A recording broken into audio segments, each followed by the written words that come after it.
Bueno, muy buenas tardes. Estamos dando la bienvenida a todos nuestros seguidores en nuestra página de Facebook. Hoy tenemos un invitado muy especial. Hoy queremos hablar de algo que nos está tocando a todos y es del tema de cómo en el gremio de la agricultura, cuáles serán los motores de cambio de una agricultura post-COVID. Entonces, tenemos una persona que ha estudiado mucho este tema del COVID, ha estudiado mucho las tendencias de la agricultura. Él es el ingeniero agrónomo Rubén Villasante. Rubén, muy buenas tardes. Estamos aquí dándote la bienvenida a este espacio. Rubén es ingeniero agrónomo parasitólogo del Tecnológico de Monterrey. Tiene una maestría en marketing también del Tecnológico de Monterrey y tiene un MBA del Saint Joseph University y ha desarrollado mucha formación en el tema de desarrollo humano, en PNL, en ontología del lenguaje, en el desarrollo de capacidades gerenciales. Él es un consultor de muchas compañías con una larga trayectoria en el tema mercadológico de la agronomía. Él es mexicano, pero pues ha trabajado en diferentes latitudes. Trabajó más de 20 años con la compañía FMC. Tiene más de 10 años de experiencia en el desarrollo de productos biorracionales. Ha trabajado con Vértice Comunicaciones, desarrollando proyectos de comunicación y marketing estratégico. También hace consultorías en el tema de agronegocio y tiene más de 30 años de experiencia como capacitador, profesor. Entre otras, ha sido profesor de la Universidad del Valle de México, Centrovalia, ANSPAC, en temas de marketing, cambio, liderazgo, tendencias, valores éticos. Definitivamente es una persona que tiene una gran experiencia en la parte de marketing, en la parte de consultorías, en la parte de la docencia, y él ha preparado este tema muy especialmente para nosotros en la tarde de hoy. Él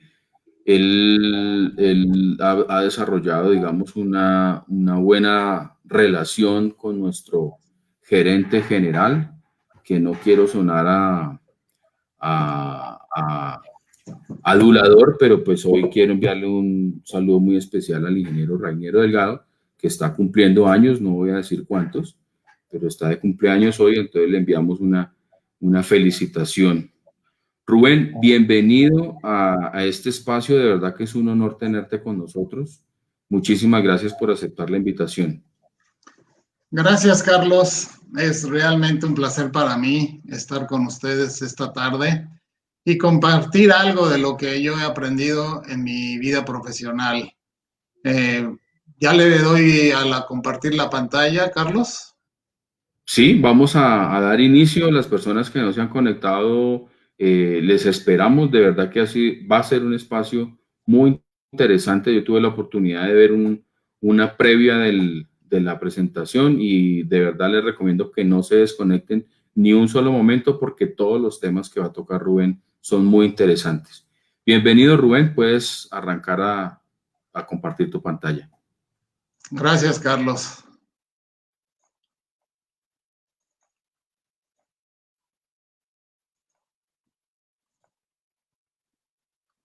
¿Me dices cuando ya se ve, por favor? Sí, dale, exacto, perfecto se ve. Ok, como dijo Carlos, el tema de esta tarde está enfocado en 3 motores de cambio de a la nueva agricultura en tiempos de post-COVID-19. El primer tema estará basado en el consumidor de alimentos. Hay muchas tendencias, pero yo quiero mostrar 3 tendencias claves. Y además porque nosotros somos consumidores de alimentos. La segunda gran tendencia es que estamos buscando tener un planeta con un medio ambiente sano. Sabemos ahora con la época del COVID cómo hemos contaminado y en las pocas semanas en las cuales hemos estado en nuestras casas guardados, vemos ejemplos de cómo la naturaleza reacciona. Y el tercer gran motor y lo más importante de esta charla es el agricultor. El agricultor, el cual necesita tener una mayor productividad usando nuevas tecnologías. Y antes de empezar, quiero que reflexionen en esta pregunta. ¿Por qué somos la única especie humana que todavía vive?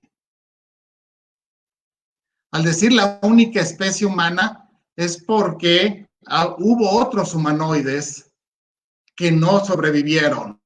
Y nosotros, la raza humana, el Homo sapiens, logró sobrevivir. Y los estudiosos de este proceso de desarrollo de la humanidad, pues hablan de que la innovación que desarrollamos, el poder adaptarnos a estos cambios, ya sea cambios externos, pero también cambios internos, que hicieron que desarrolláramos un comportamiento diferente a las otras especies. Y el proceso de comunicación basado en las artes hizo que nosotros pudiéramos ser más creativos, más innovadores y desarrollar herramientas que nos permitieran sobrevivir. Y aquí estamos en este 2020, en la era del COVID. Antes de hablar de los 3 motores de cambio, yo quiero reflexionar un poco por el cambio.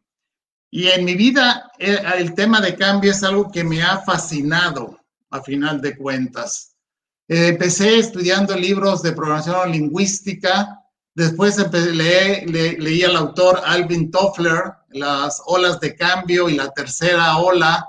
Después empezamos a dar pláticas de romper paradigmas, de cómo buscar cambios en las organizaciones. Y cuando la compañía me promovió para irme a Estados Unidos, mi jefe nos entregó este libro de los hábitos para un mundo radicalmente que estaba cambiando, y estamos hablando de 1994. Ya se hablaba de provocar el cambio en las organizaciones. Y seguí leyendo diferentes libros hasta que también llegó a mis manos el video de Joe Barker en función de tener una visión de futuro. Cómo las empresas que definían hacia dónde querían llegar eran las más exitosas comparado con aquellas empresas que no tenían una visión clara del futuro. Y de ahí, en este video, se habla de la historia de Viktor Frankl, que estuvo en un campo de concentración y de cómo sobrevivió a esa situación de cambio, y después, gracias a todos sus estudios que realizó en el campo de concentración, dio a conocer esa experiencia en el libro El hombre en busca de sentido. Y cuando estudié la maestría, me sorprendió mucho y fue la materia que más me gustó. Este es el libro que llevamos en la materia, Rompiendo el Código de Cambio, y fue muy interesante ver cómo el grupo en la clase, yo era el único extranjero, y cómo los americanos abordaban el tema de cambio. El americano ha sido un agente de cambio a nivel mundial, de tecnología, de muchas cosas, inclusive de la guerra, ¿no? Y ver la mentalidad de un americano para mí fue fascinante. Y cuando ya estuve en el Centro de Investigación de Nuevas Moléculas en FMC, nos dieron este libro para estudiar, que empezaba el concepto de biomimicry, cómo podemos imitar la naturaleza. Digamos que fue el inicio de los biorracionales. Y después un mexicano en la Universidad de Harvard escribió este libro que es en función de la biotecnología, de todo el aspecto de Monsanto, cómo creó la biotecnología para el Ready Bean, el Roundup, el herbicida, y hablaba de todos los cambios también que íbamos a vivir en la época de la biotecnología. Y el último libro que yo les recomiendo, que es interesantísimo para mí, fue el poder de los hábitos. Los hábitos nos constituyen, a final de cuentas, como persona, como empresa y como país. El hábito es algo que tenemos adentro, y cambiar hábitos y cambiar cultura es súper difícil. Y este libro muestra los procesos y demuestra científicamente cómo podemos cambiar o cómo estamos ejerciendo nuestros hábitos en función de nuevas formas de ser. Hoy nuestra realidad es que estas 7 letras o estos 7 caracteres nos cambiaron la vida. Totalmente el mundo está cambiando. Y lo más duro de este cambio es el miedo que tenemos al cambio. Es una paradoja en la cual se han estudiado la razón por la cual el ser humano no cambia, y es porque estamos muy acostumbrados a la zona de confort y porque el cambio trae un dolor interno. Entonces, por lo tanto, no queremos cambiar. Y si no cambiamos como una humanidad, el COVID nos va a extinguir, y esto es en relación a por qué el ser humano ha sobrevivido en comparación con otras especies de seres humanos. Y entrando al tema de motores de cambio, que les voy a platicar la visión de enfocarnos al consumidor, el consumidor de alimentos que está buscando alimentos sanos. Nuestra industria, si tomamos la industria de la alimentaria, agri-food en inglés, tiene un valor de 7.8 trillones de dólares. Es un monstruo y a final de cuentas una industria sumamente importante porque es responsable de alimentar al planeta, a los 7.700 millones de habitantes, pero también es muy importante porque le da empleo al 40% de la población mundial. Ya tenemos problemas que estamos atendiendo hoy en día, y es el problema de la intoxicación por alimentos. Y estos alimentos están contaminados ya sea por microbios, por bacterias, Escherichia coli, Pseudomonas, etc. Por químicos como los metales pesados, químicos industriales, y también por un uso irresponsable de los agroquímicos. Y en el mundo se están enfermando al año 700 millones de personas y mueren 48 millones. Y si comparamos esto con el aspecto de 700 millones en el mundo y 48 millones en Estados Unidos.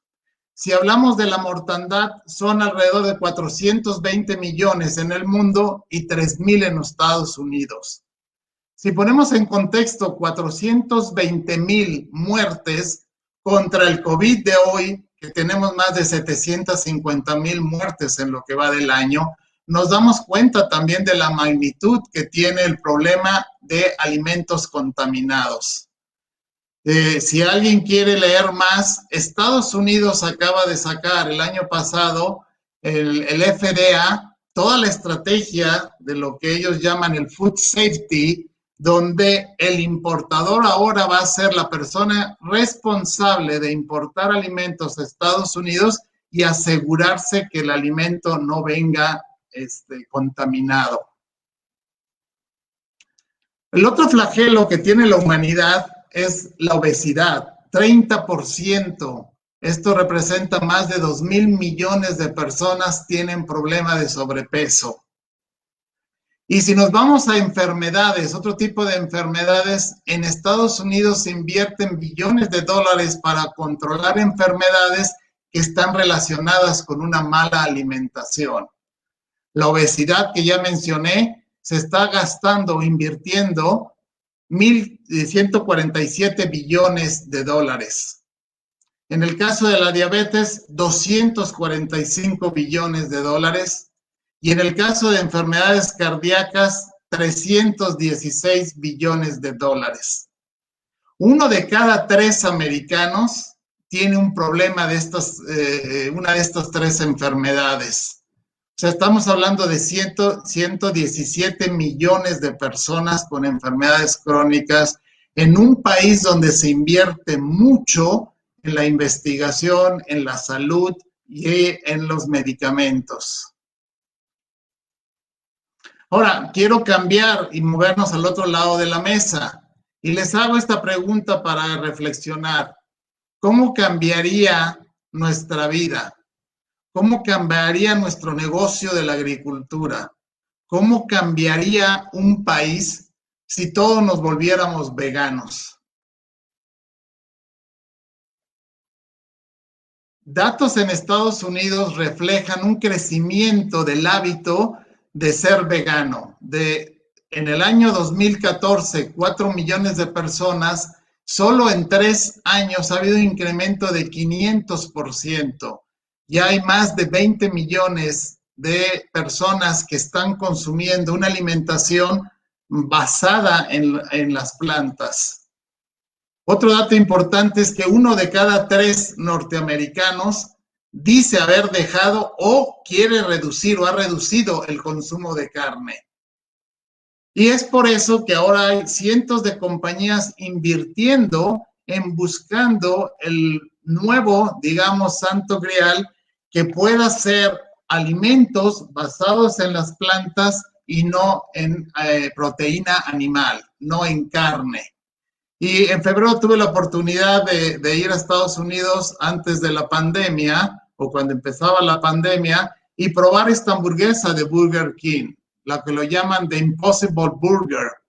No es una mala hamburguesa, obviamente no tiene a final de cuentas las propiedades de la carne, pero es bastante aceptable. Y algo importante, esta carne no está hecha con soya como otras, sino que está basada en trigo, en papa y en otro tipo de plantas que lo que han encontrado es un nuevo, digamos, radical de fierro, que lo que la llaman fierro gem. No hay una traducción al español. Y este fierro tiene que ver mucho con el sistema inmunológico de la humanidad, del ser humano.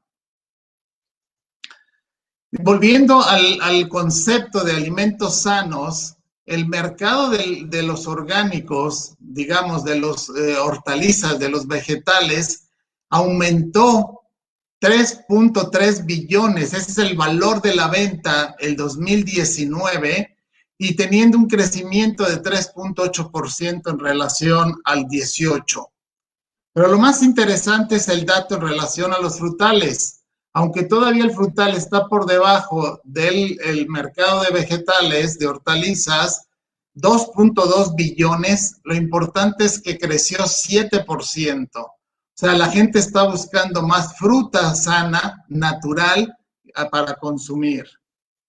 Y lo refleja Laura Bacha, que es la directora de la Asociación de Comercializaciones de Orgánicos, mencionando que la pandemia del COVID solo ha aumentado nuestro deseo de alimentos limpios y saludables.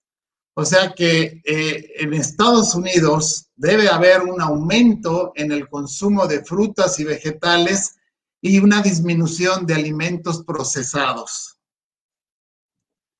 En Estados Unidos hay un gran deporte que es la investigación de mercados porque el americano quiere medir todo. Y hay cientos de estudios en función a los hábitos alimenticios, porque el valor de la industria alimenticia es muy alto y porque hay muchos intereses en el sentido de ver qué está pasando en el mercado. Escogí este estudio, que es muy interesante, que ustedes podrían buscarlo en el internet, del año pasado y que fue hecho a la generación X. La generación X es aquella que tiene 40 a 55 años.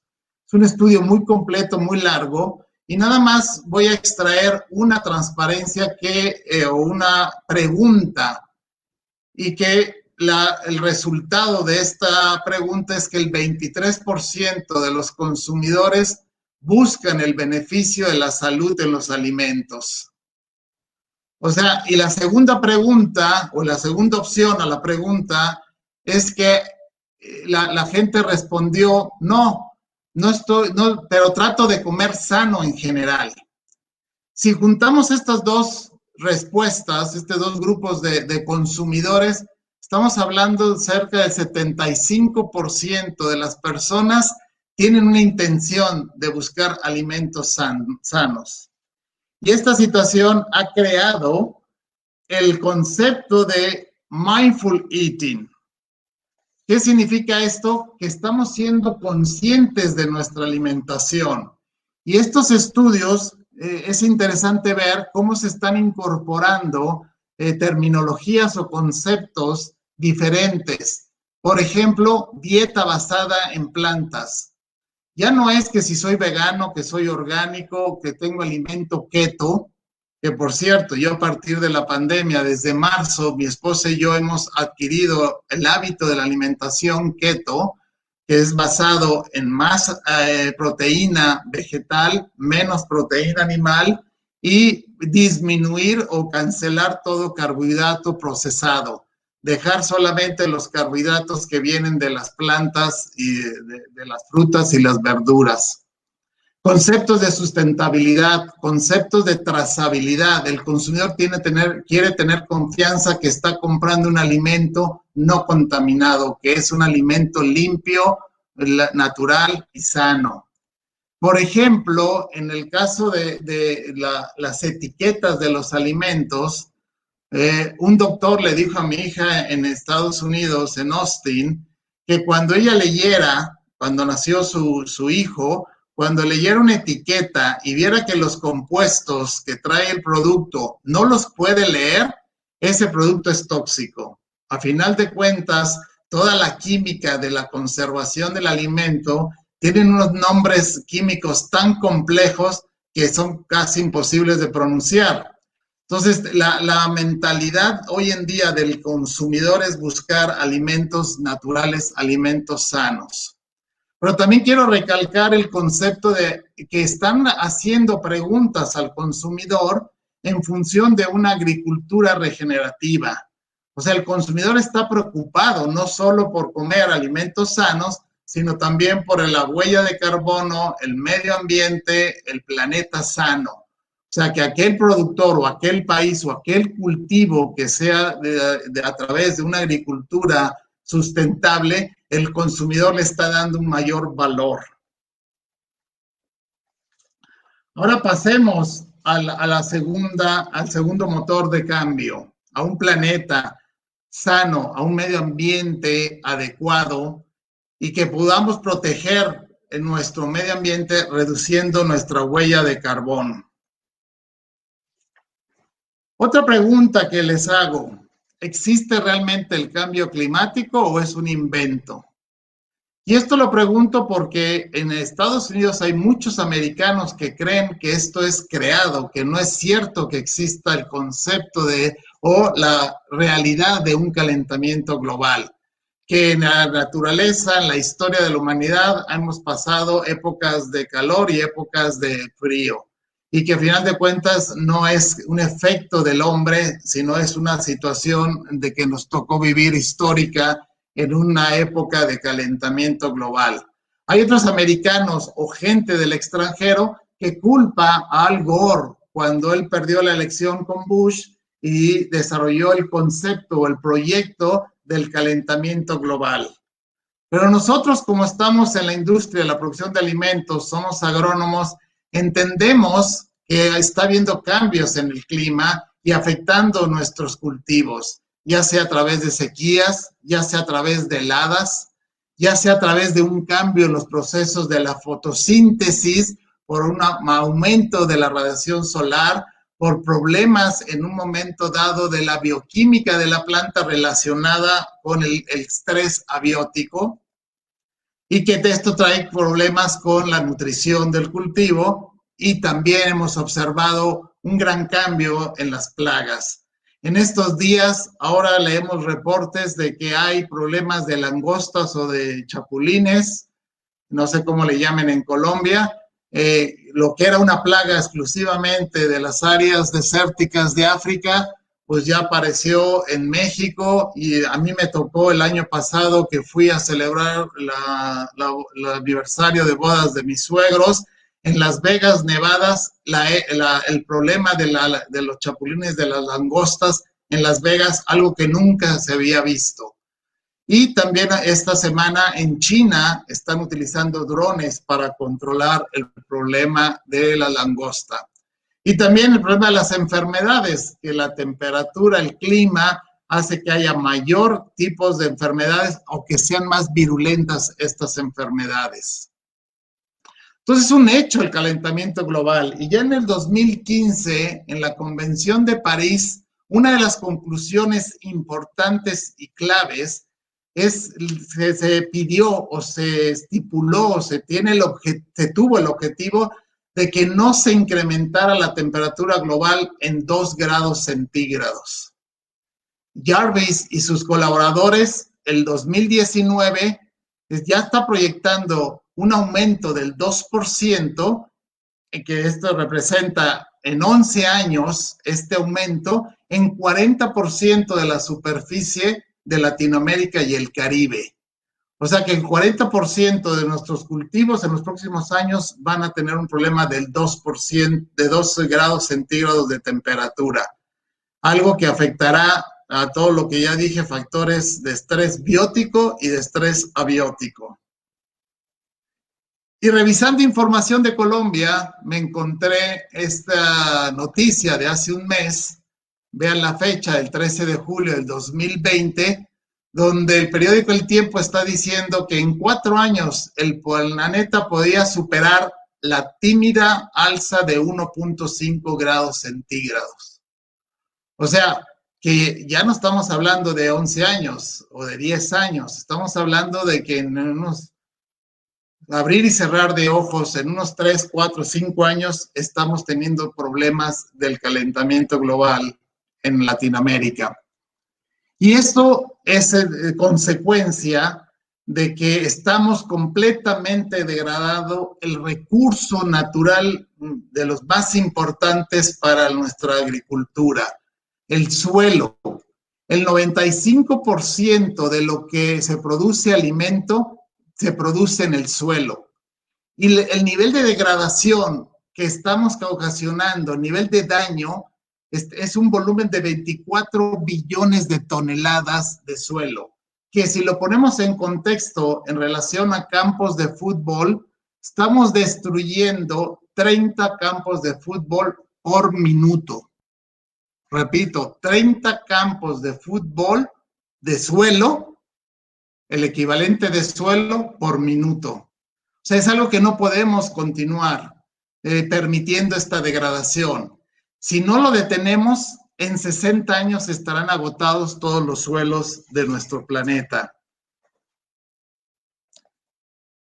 Y si pasamos al otro recurso vital para la vida, que es el agua, nuestra agricultura consume el 70% del agua dulce.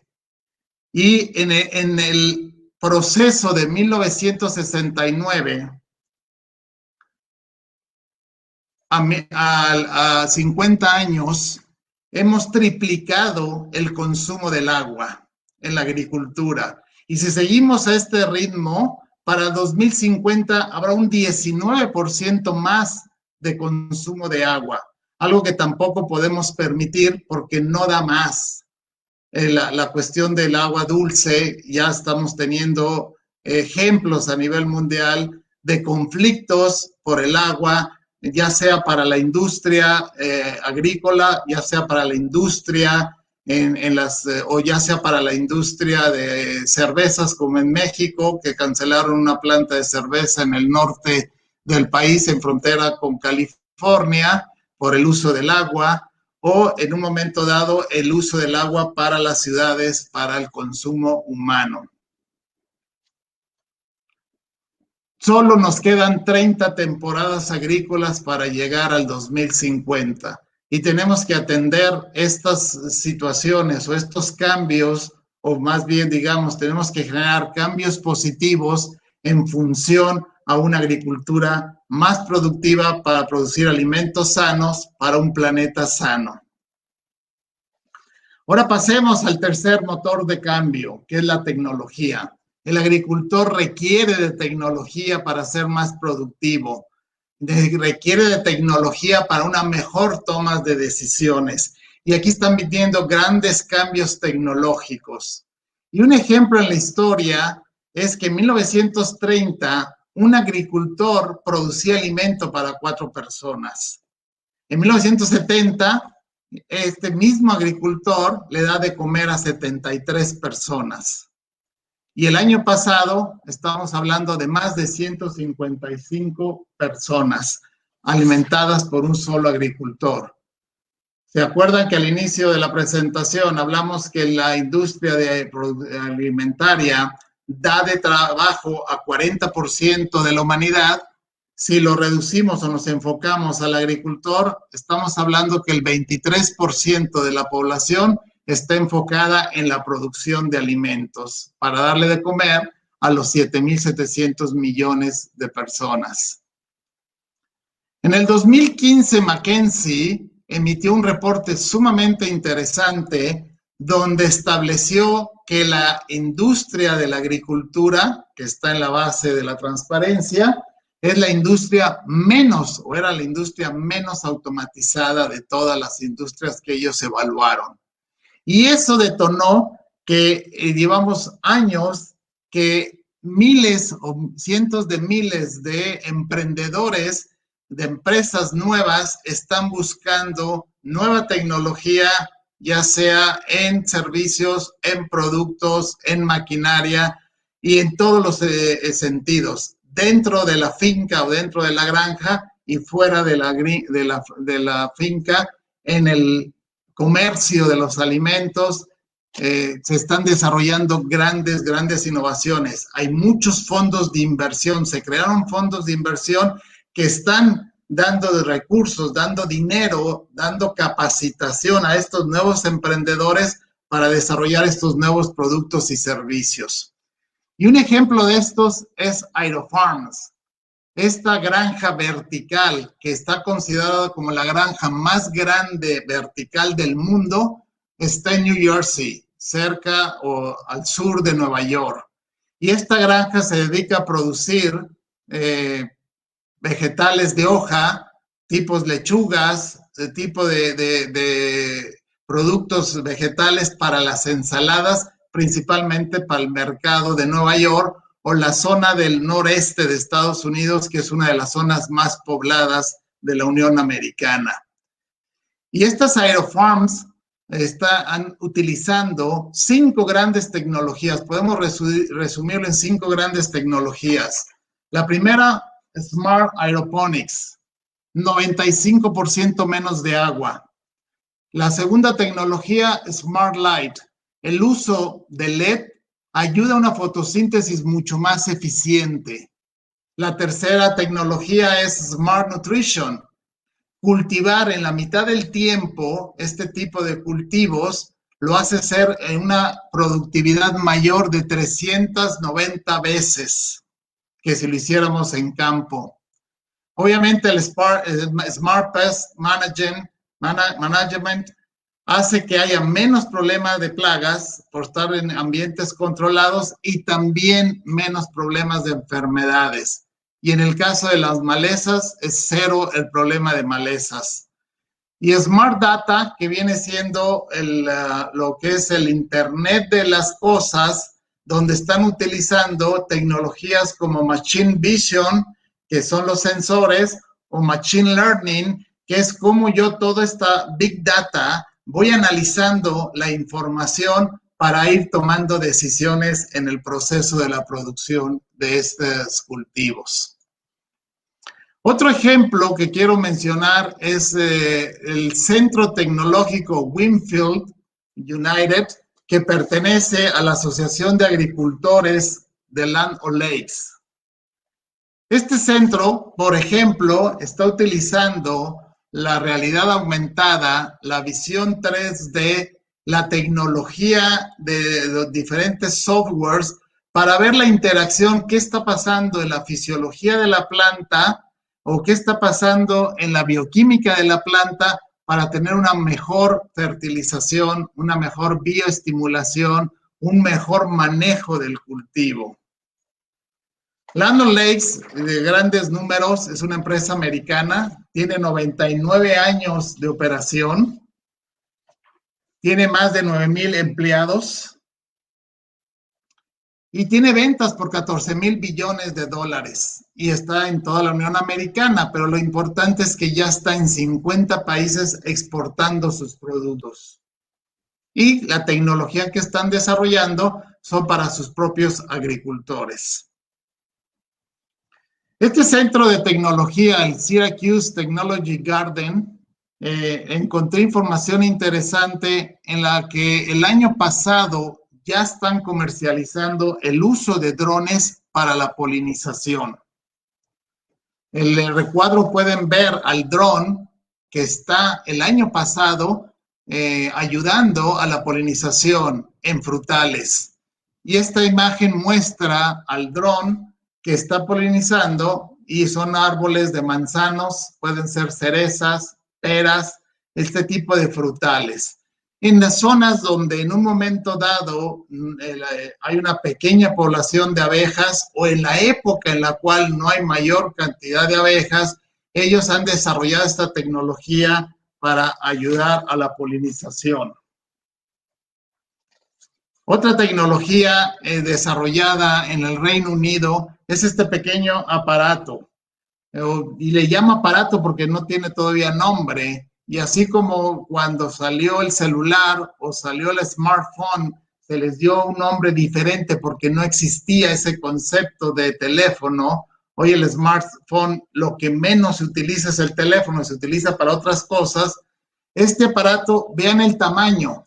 Este es para pequeñas fincas donde en un momento dado por fotografía satelital van tomando este tipo de información y tienen la capacidad de acercarse y verlo al surco y después ver cada planta en ese surco. El costo es reducido porque son equipos pequeños, el costo de toda esta tecnología, el costo de los sensores se está reduciendo cada día y a final de cuentas entonces desde una oficina uno puede estar monitoreando lo que está pasando en su cultivo. En la industria del tractor, al igual que la industria de los automóviles, está sufriendo grandes cambios. John Deere, por ejemplo, este es un tractor común y corriente y vean el gran cambio que está pasando. Desaparece ya el operador del tractor. Y si quieren comparar el tamaño de un tractor con la nueva unidad compacta, hay una cantidad de piezas que se están desechando que en un momento dado los costos de este tipo de equipos van a ser mucho más baratos que el costo de los tractores actuales. Y ya para terminar en este aspecto de tecnología, Kubota de Japón está desarrollando el concepto de un vehículo para una agricultura inteligente, una agricultura digital, una agricultura moderna, en la cual la recopilación de información es básica. El tractor era un proceso mecánico, ahora se está convirtiendo en una unidad que va a monitorear qué está pasando con la ayuda de un dron, está dando la información al tractor, el tractor, aparte de hacer el proceso mecánico de la labranza o de otro tipo de actividades, está recibiendo la información y está mandando la información al centro de management o al centro tecnológico donde se está recibiendo y analizando la información. Y esa información es para una toma de decisiones adecuadas. Después, con toda esta información, y hay el gran debate que pasó en Estados Unidos con Monsanto cuando estaba desarrollando o compró un software en más de 1.100 millones de dólares, que el agricultor estaba peleando de decir, bueno, la información que Monsanto está recabando de mi campo me pertenece a mí, no le pertenece a Monsanto, porque es mi campo. Y Monsanto dice, no, porque si yo no la tomo, tú no tomas esa información. Así es que la información me pertenece de la misma manera que Google, Facebook y todas las redes sociales tienen información de nosotros y les pertenece a ellos. Y esta información, a final de cuentas, la quieren utilizar para educar, para hacer el networking y para conectar al productor, digamos en este ejemplo, de tomate o de arroz, con el consumidor. Y en este caso, consumidor, el dueño del restaurante o el chef del restaurante que quiere un cierto tipo de cultivo de producto para su cocina. Entonces, todo esto está haciendo que va a ocasionar cambios en la distribución de productos y servicios y va a causar cambios en la relación de ciertas tecnologías con los agricultores y con el consumidor. A final de cuentas, es unir al productor con el consumidor. Ya para terminar, quiero mencionar tres temas rápidamente que después vamos a tener otras charlas más a profundidad, y una de esas es el aguacate. El aguacate pasó a ser de un alimento genérico a convertirse en un alimento global, y en el caso de México se le considera el oro verde. En la parte del estado de Michoacán, en el occidente del país, un solo estado está produciendo el 82% de lo que se produce en México. Y vamos a hablar dos temas esenciales: todo lo que es la historia del cultivo, de cómo se desarrolló, y aquí les doy una breve historia del tiempo, que en 1935, Rudolf Haas, un americano, fue el que patentó la primer variedad Hass en California. Fue la primer patente de una planta en Estados Unidos en 1935.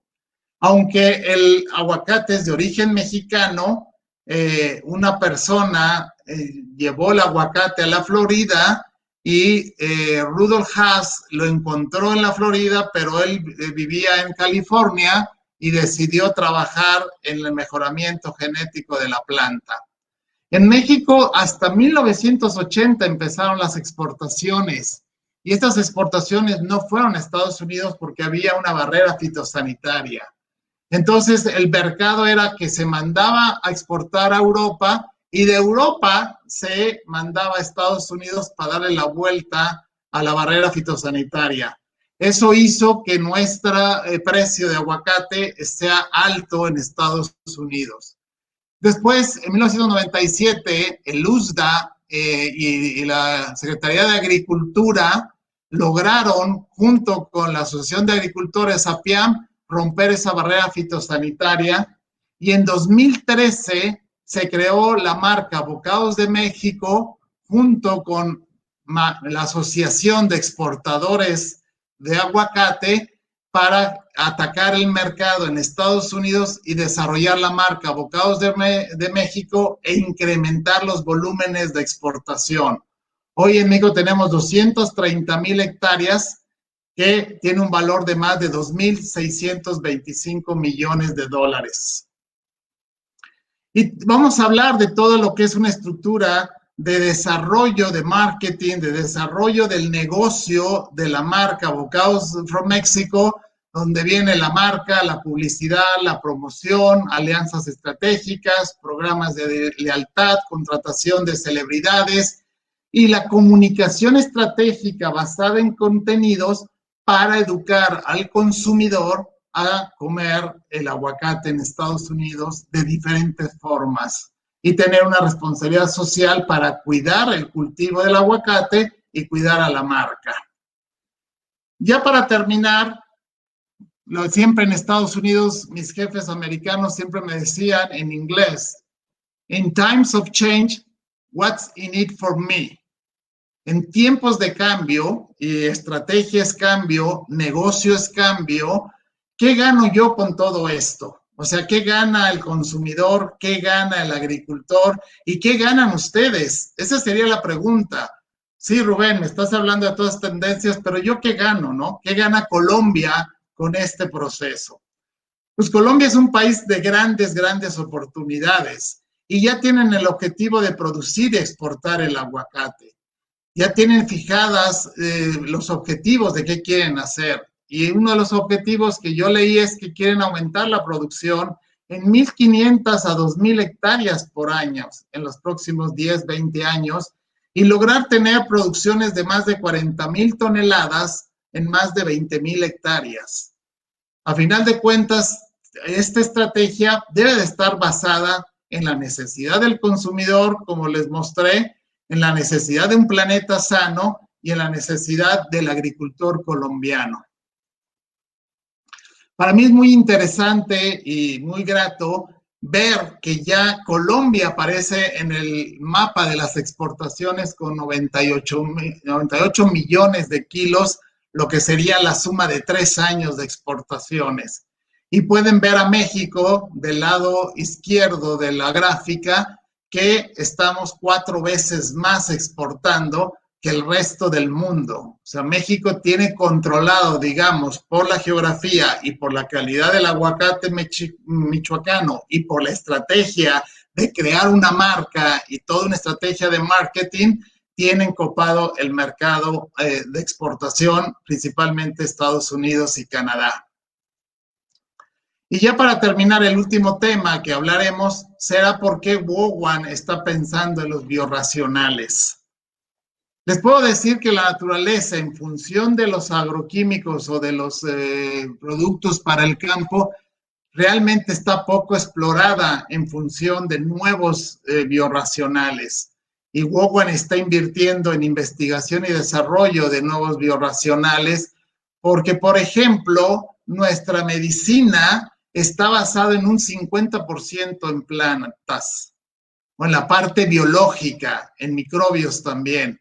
Y en el caso de los agroquímicos, solamente el 15% está derivado de plantas o microorganismos. O sea que tenemos todavía mucho espacio para encontrar grandes productos que nos ayuden a una agricultura sustentable.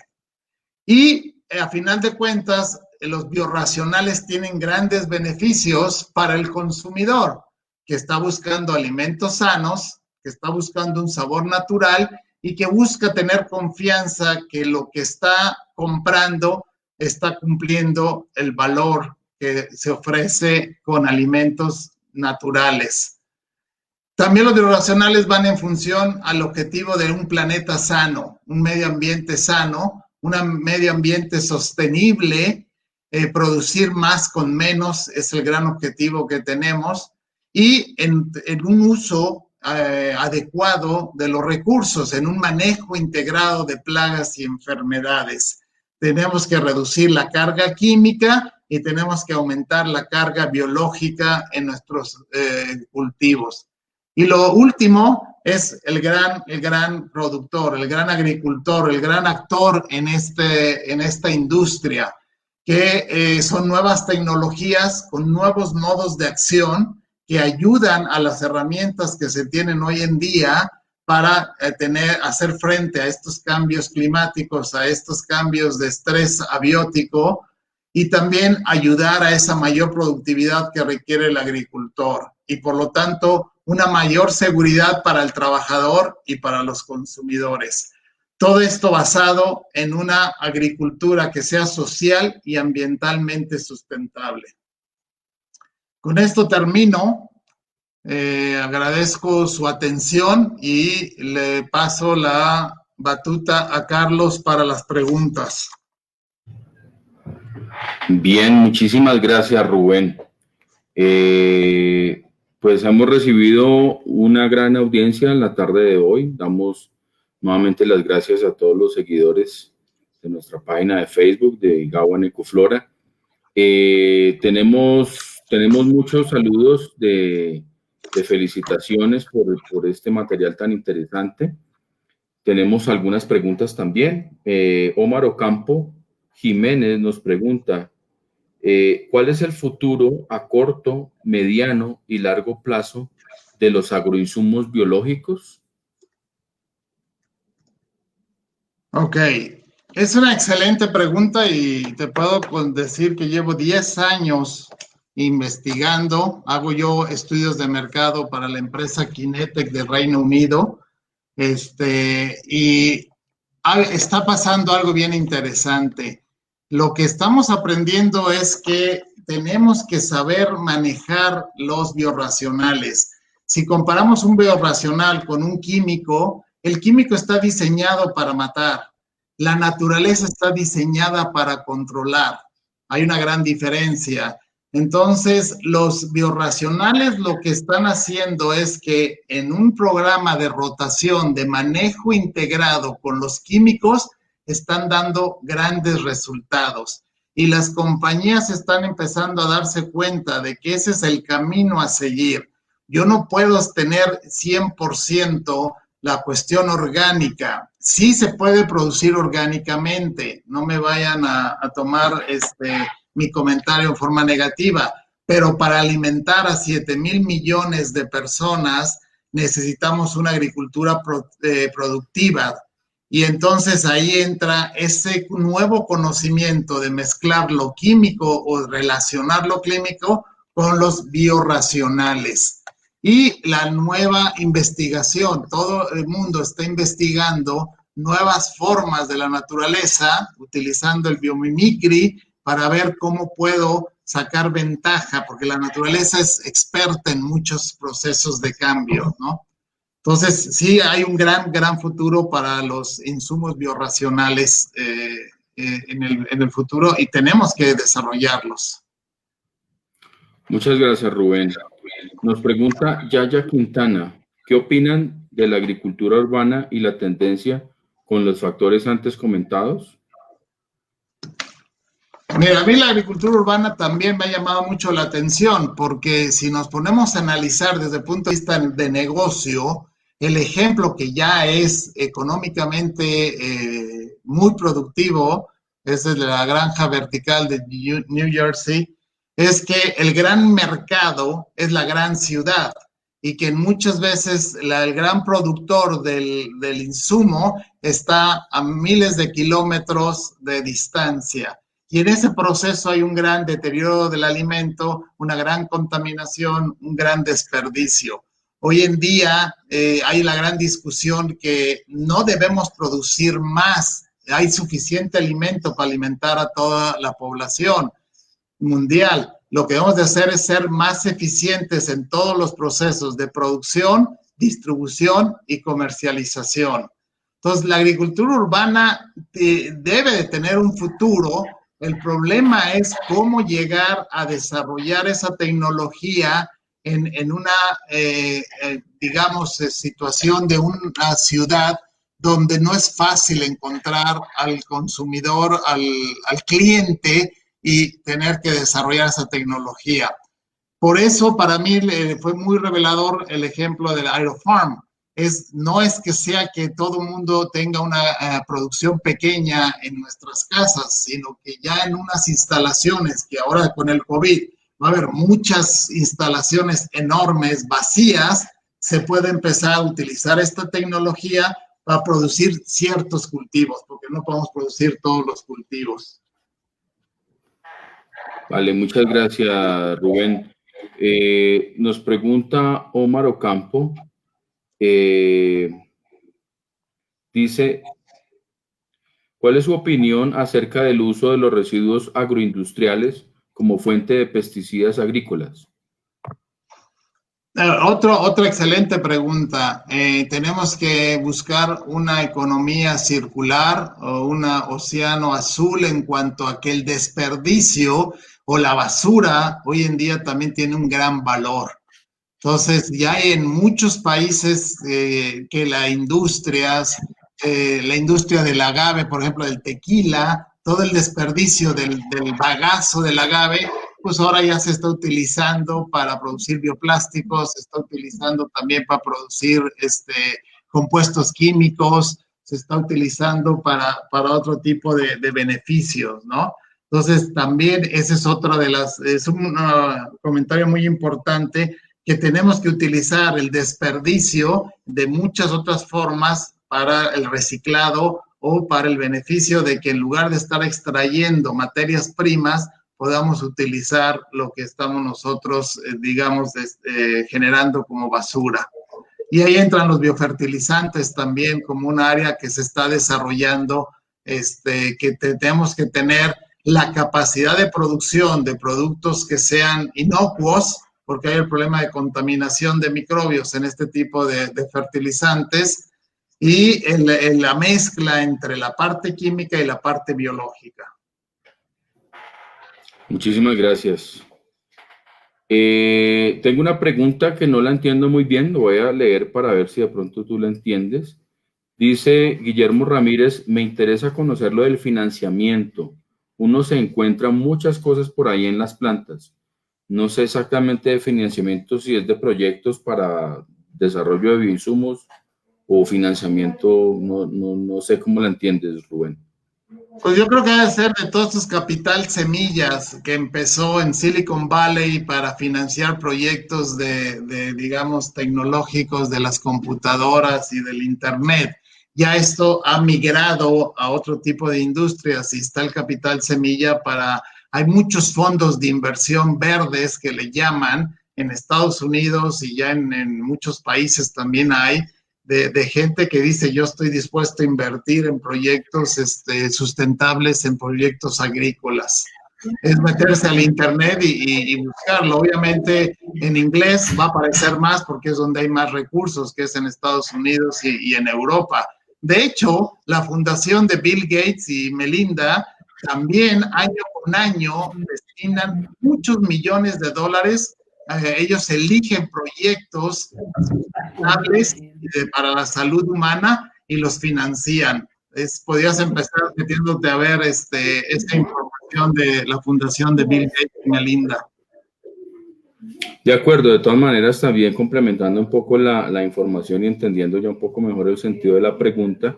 En el caso de Colombia, MinCiencias también canaliza algunos recursos para proyectos, para algunos startups que tienen que ver con ciencia y tecnología, que capturan algunos capitales de la Unión Europea.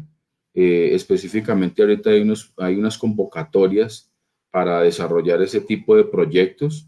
Entonces, por el lado de metiéndose en la página de MinCiencias aquí en Colombia, puede encontrar algunas convocatorias que pueden estar relacionadas si uno ya tiene alguna idea desarrollada. Y entendiendo un poco también el tema de financiamiento, quiero aprovechar la palabra financiamiento para adelantar la invitación de nuestro próximo Facebook Live que tendremos la semana entrante. Vamos a tener a la gerente regional de Tolima y Huila de Finagro, que es nuestra entidad para el financiamiento de proyectos agrícolas, para que nos comparta información sobre las líneas de crédito que está manejando Finagro y cómo podemos nosotros del gremio acceder a estas líneas de financiamiento. Hemos visto que muchos de los recursos para financiar proyectos agrícolas hay, pero desafortunadamente no se utilizan por falta de conocimiento del gremio. Entonces vamos a tener un espacio muy especial con la ingeniera Ángela y aprovecho, digamos, la oportunidad que me dan para hacer la invitación. Tenemos una pregunta de Alejandro Navarro. Él dice, ¿por qué no se han enfocado en obtener herbicidas orgánicos y los que hay nunca se pueden obtener OMRI? No sé si la pregunta sea para Rubén o para mí, no sé. Pero, ¿qué sabes tú de los herbicidas orgánicos? Yo lo que creo, y yo soy uno de los creyentes, que y contestando o uniendo la pregunta anterior de la persona que la hizo, es que si yo tengo un peso para invertir, yo no le invertiría en herbicidas. ¿Por qué? Porque la nueva tecnología, los nuevos tractores, las nuevas formas de producir van a hacerse cargo de mucho de la maleza a final de cuentas. Aerofarm no utiliza un solo gramo de herbicida, por ejemplo. Sé que eso es el extremo, ¿no? Pero hay muchos robots que se están diseñando para que puedan controlar la maleza, fueran asadones mecánicos. La otra es que es más difícil desarrollar un herbicida porque tienes que matar a una maleza, pero no tienes que matar al cultivo, ¿no? Ese fue el gran éxito del glifosato de Monsanto, de desarrollar la biotecnología para que el herbicida no matara a la soya. Entonces, estamos hablando de dos factores muy importantes, muy difíciles de lograr al mismo tiempo. Y el tercer factor que yo he leído de varios herbicidas orgánicos es que necesitas grandes cantidades del producto para matar la maleza. La maleza tiene una propiedad de ser bastante resistente y desarrollarse a pesar de condiciones muy adversas. Entonces, yo le invertiría más a un bioinsecticida, a un bioinfugicida y sobre todo a un bioestimulante por el aspecto del estrés abiótico que se está viviendo. De acuerdo, muchas gracias, Rubén. Tenemos una pregunta de Reñero Delgado. Él dice, algo que he visto es que no ha sido fácil ni común la integración de proveedores de tecnologías e insumos para facilitarle el acceso al agricultor. Cada uno trabaja por su lado. ¿Cuál crees que es la razón de esa falta de colaboración? Muy interesante la pregunta y mi opinión es de que volvemos a lo mismo de que son tecnologías por separado. Cada quien está viendo un pedazo de la información. Hoy en día ya hay grandes corporaciones agrícolas que están invirtiendo, como lo dije, Monsanto, Bayer, Syngenta, FMC, que están desarrollando su propia tecnología, ¿no? Para controlar o tener acceso al agricultor. Y por el otro lado, para mí, estudiando y preparando esta charla, fue el factor, por eso lo presenté, del tractor de Kubota, que está buscando cómo integrar muchas de las tecnologías en el tractor y que ayude, a final de cuentas, al agricultor. Entonces, por ejemplo, cuando estábamos empezando a trabajar en esta industria, puedo decir que la industria de semilla tenía distribuidores diferentes, la industria de fertilizantes totalmente diferente y la industria de agroquímicos por otro lado. Hoy la industria de semilla y de agroquímicos está unida y no dudo que en poco tiempo la industria de la nutrición, de los fertilizantes, se una a la industria de los agroquímicos. Y entonces también estas tecnologías, estas pequeñas emprendedores que están queriendo desarrollar ciertas tecnologías, les es muy difícil estar llegando a todos los mercados, a diferencia de las grandes corporaciones que inmediatamente podrían implementar tecnologías porque ya están en 200 países en el mundo, tienen miles de empleados y tienen acceso a miles o cientos de miles de agricultores. Pues yo creo que esto viene el cambio, y ahora más con el COVID, a final de cuentas, la mayoría de la gente va a buscar el uso de tecnología para solucionar muchos de sus problemas. Muchas gracias, Rubén. Tenemos una pregunta adicional de Mirna Pichardo. Dice, felicitaciones por tan buena presentación, Rubén. ¿Por qué no se ha generalizado el consumo de productos orgánicos en México? Pues comparativamente con los alimentos convencionales es sumamente bajo. Buena pregunta. Obviamente el precio es uno de los factores y ahora, ahora va a haber otro cambio en un momento dado y lo puedo decir con experiencia propia. Una alimentación keto es más costosa de inicio que una alimentación tradicional, pero a la larga, si yo tengo salud, es mucho más barato que un alimento tradicional. Esa es una de las cosas, es el factor de beneficio. El factor de producción tiene un costo mayor, pero el factor de beneficio, pues las marcas lo están vendiendo. Al momento en que haya cada vez más competencia y más productos cercanos al orgánico, a lo natural, va a tender a bajar ese precio. Porque también mucho de la cuestión orgánica se ha ido otra vez por la industria de la producción de productos procesados. Y aquí el gran objetivo es que muchos de los consumidores ya no quieren etiquetas, ya no quieren envases, lo que andan buscando es simplemente la raíz, el tubérculo, la hoja, la fruta, la hortaliza, y están haciendo su propio alimento, que es otra de las cosas que también en Estados Unidos principalmente, y lo conozco porque viví 10 años, el americano dejó de cocinar para irse a comer, a cenar a restaurantes. De 7 días a la semana, 5 días fácilmente consumían afuera el alimento. Hoy con el COVID está regresando a lo que era anteriormente, consumir en tu casa y salir de vez en cuando a los restaurantes. Bueno, muchísimas gracias. Bueno, pues creo que hemos dado Carlos, si me permites, antes de terminar, nada más por los comentarios que he escuchado y el interés, les recomiendo, los que puedan tener acceso a Netflix, ver esta serie de Down to Earth. En la parte de arriba pueden ver, es en Islandia, que ya es un país 100% de energías renovables. Es el primer capítulo, sumamente interesante. El capítulo de abajo habla de las abejas que se producen en Nueva York, en las azoteas para el Central Park y para estar generando o produciendo abejas.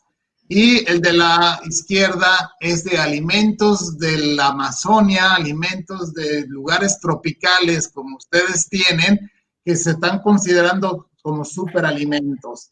Y el programa está basado en dos actores que a final de cuentas están mostrando la pasión que la ON es prenderse para buscar un cambio en beneficio de un planeta sano y un cambio en beneficio de una alimentación sana. O sea que le recomiendo ver ese programa, que vale la pena y es fácilmente, uno lo ve y va aprendiendo en función al medio ambiente y a la alimentación. Ok, perfecto, Rubén. Pues Rubén, de verdad, muchísimas gracias. Ha sido un tiempo muy interesante. Como tú lo comentabas, vamos a tener un espacio adicional. Queremos hacer un formato distinto. Les pido, por favor, a nuestros seguidores que estén pendientes porque vamos a anunciar un formato diferente para hacer una ampliación, sobre todo de este tema del futuro y las oportunidades que se vienen para un país como Colombia con el tema del aguacate, oportunidades muy replicables que hay con lo que se ha hecho con Avocados from México. Entonces estamos precisamente definiendo detalles con Rubén para ajustar la fecha y para definir la plataforma, porque lo queremos hacer en un espacio, digámoslo, más cerrado, pero igual la invitación es muy abierta.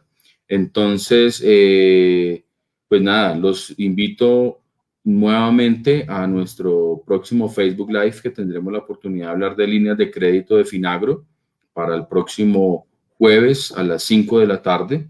A Rubén esperamos tenerlo nuevamente. De verdad que ha sido un placer tenerte aquí, Rubén. Te damos las gracias. Te voy a pedir el favor de que ahorita no te desconectes. Vamos a suspender la transmisión y vamos a tener un breve espacio para hacer una retroalimentación. Entonces, pues muchísimas gracias, Rubén. Ha sido un tiempo muy interesante. Un placer para mí estar con ustedes. Bueno, felicidades. Feliz tarde para todos.